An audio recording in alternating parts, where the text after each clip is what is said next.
Barrister Rashid Aslam साहब हमारे साथ मौजूद हैं यूके से।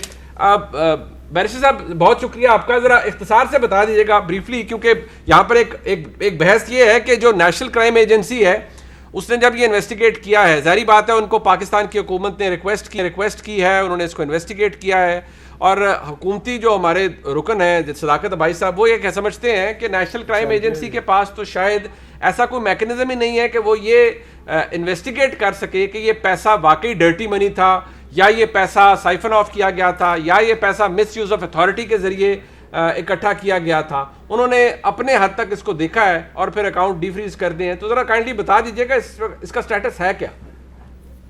जी बहुत शुक्रिया।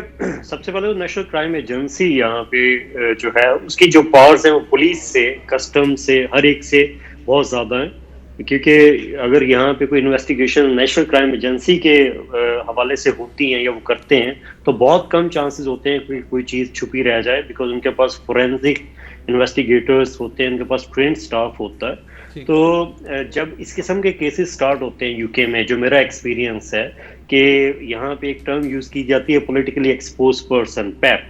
तो जो भी लोग दुनिया में कहीं भी सियासी सरगर्मियों में होते हैं या सियासी जमात के साथ ताल्लुक होता है या उनकी फैमिली का ताल्लुक होता है, उनको नेशनल क्राइम एजेंसी को जब रिपोर्टिंग होती है तो उन लोगों को बहुत सेंसिटिव तरीके से उनके केस को लिया जाता है। मेरा ख्याल है यही शहबाज शरीफ साहब के केस में हुआ होगा, क्योंकि जिस तरह फ्रीजिंग ऑर्डर दिया गया और फ्रीजिंग ऑर्डर को एक्सटेंड किया गया, क्योंकि नॉर्मली अगर नेशनल क्राइम एजेंसी को पहले 3 माह में, उसके बाद 6 माह में कुछ ना मिले तो नॉर्मली वो फ्रीजिंग जो ऑर्डर है उसको परसू नहीं करते। तो इस पूरे सिलसिले में जो इन्वेस्टिगेशन होती हैं वो 3 चीज़ों पे घूमती होती हैं। उसमें प्लेसमेंट है, लेयरिंग है, इंटेग्रेशन है, जो कि प्रोसीड्स ऑफ क्राइम एक्ट के तहत ये तीनों चीज़ों को देखा जाता है। उसमें अकाउंट्स बड़ी डिटेल से देखे जाते हैं।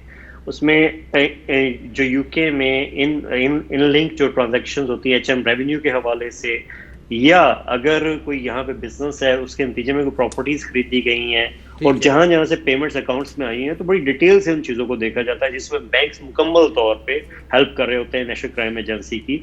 इस केस में ये हुआ कि पाकिस्तान गवर्नमेंट भी हेल्प कर रही थी।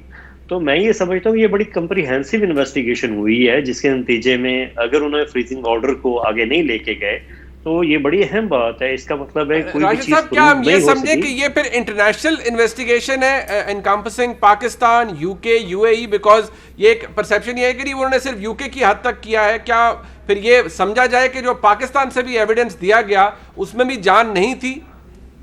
नहीं जी, बिल्कुल ऐसा नहीं है। यहाँ पे जब नेशनल क्राइम एजेंसी इस किस्म के जो भी पॉलिटिकल लोग होते हैं उनकी इन्वेस्टिगेशन करती है तो उसमें बाकी जो ममालिक हैं, कंट्रीज हैं, जैसे यूएई, उनके साथ कॉन्ट्रैक्ट है एनसीए का, उसके अलावा पाकिस्तान ने पूरी हेल्प की है, तो ये एक इंटरनेशनल इन्वेस्टिगेशन का दर्जा रखती है।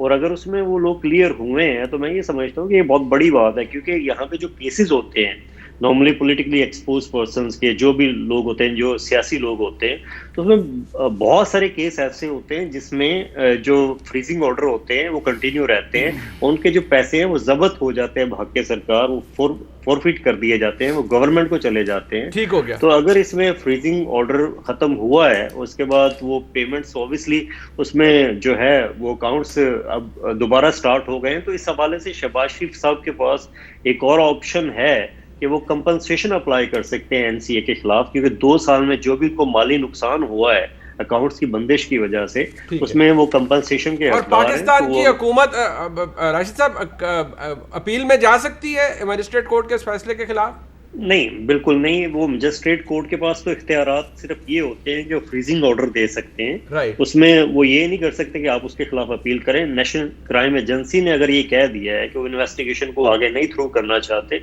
इट मीन्स उन्होंने थॉरोली इन्वेस्टिगेट कर लिया है, तो इसमें कोई अपील का या ऐसा कोई ऑप्शन मौजूद नहीं है। ठीक, बहुत शुक्रिया।